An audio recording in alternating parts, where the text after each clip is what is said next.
Hello everyone, welcome to back my channel. I hope everyone is having a wonderful day. Before starting the video, please go ahead and hit the subscribe button and give this video a thumbs up.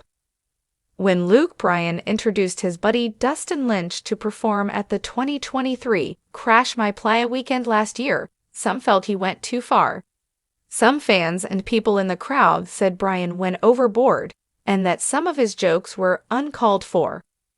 Bryan said in the much-talked-about introduction, "No one has drank more liquor. No one has vomited more. No one has taken more drugs. And no one has taken more IVs. No one has passed more STD tests than this next gentleman."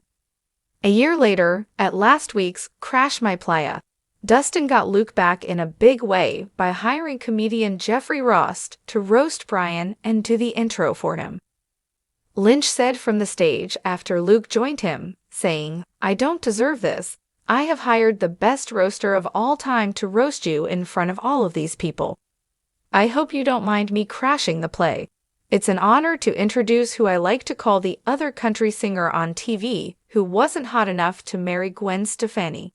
He's got a new single out called Southern and Slow. Congrats, Luke, for finally writing something autobiographical." Ross asked the crowd, "Do you ever wonder what a Mexican music festival hosted by Beavis and Butthead would look like? Here it is. Please welcome the number 108 on Rolling Stone's top 100 country singers of all time. Make it loud in the house for the legend himself, Luke Bryan." Dustin posted the intro to his Instagram. The video was captioned, "We were promised an epic introduction for at Luke Bryan's first night at #CrashMePlaya and at Dustin Lynch Music Delivered." Check out their reaction to this roast from the one and only Ethereal Jeffreros. Many fans reacted to the post and video clip, including one who wrote, "Ethereal Jeffreros is the GOAT." Another fan commented, "That is awesome, too funny." One more fan said, "This was epic. Luke is all about having a good time on stage, and his energy and hit songs make for a great show for his double-booked sold-out arena shows. He has also become a Las Vegas performer in the last couple of years, which helps."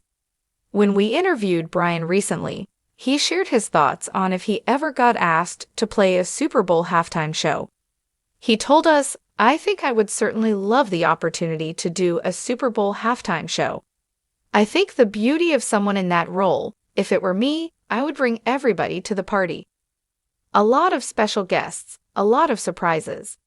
If I got asked, certainly Jason Aldean would be my first call." This journalist has loved Keith Urban for his music and the generally lovely and considerate guy he is since the day I met him at an interview before he became a superstar in the early 2000s. So yes, I am biased when it comes to Urban. That being said, his shows are legendary, and with his guitar skills, Keith would make country music proud at the Super Bowl halftime show. His Las Vegas residency sells out every year, and imagine, with an Oscar-winning wife, Nicole Kidman, to cheer him on, how Hollywood would come out to support a Keith Urban halftime show. One of country music's biggest stars and personalities, Blake would be great at the Super Bowl halftime show, especially if his wife, Gwen Stefani, took the stage with her man. Shelton is one of country music's biggest NFL fans. Specifically, he is a die-hard Arizona Cardinals fan. Morgan Starr is getting so big in country music, and this guy keeps fans screaming for more in multiple nights of stadium shows in big cities all over the country. If Wallen played the Super Bowl halftime show, you can bet he would more than likely have his buddies Hardy, Ernest, and Bailey Zimmerman also on the show. Luke knows how to keep a stadium of fans hanging on his every word at his double-night booked stadium shows all over the country, so he is a natural to play the Super Bowl halftime show. Just a handful of years into his massive career and 3 CMA Entertainer of the Year awards already under his belt, he is a no-brainer for the halftime show. Can you imagine the excitement of the Super Bowl crowd when he plays his Wild Beer Never Broke My Heart encore? With her ties to Sunday Night Football and her love of the game and the players, Carrie would be great at the Super Bowl halftime show. Her energetic performance would undoubtedly include some of her big rocker friends like Axl Rose and Joan Jett. Underwood would more than likely also have some serious aerial moves like she did when she performed on her Denim and Rhinestone tour.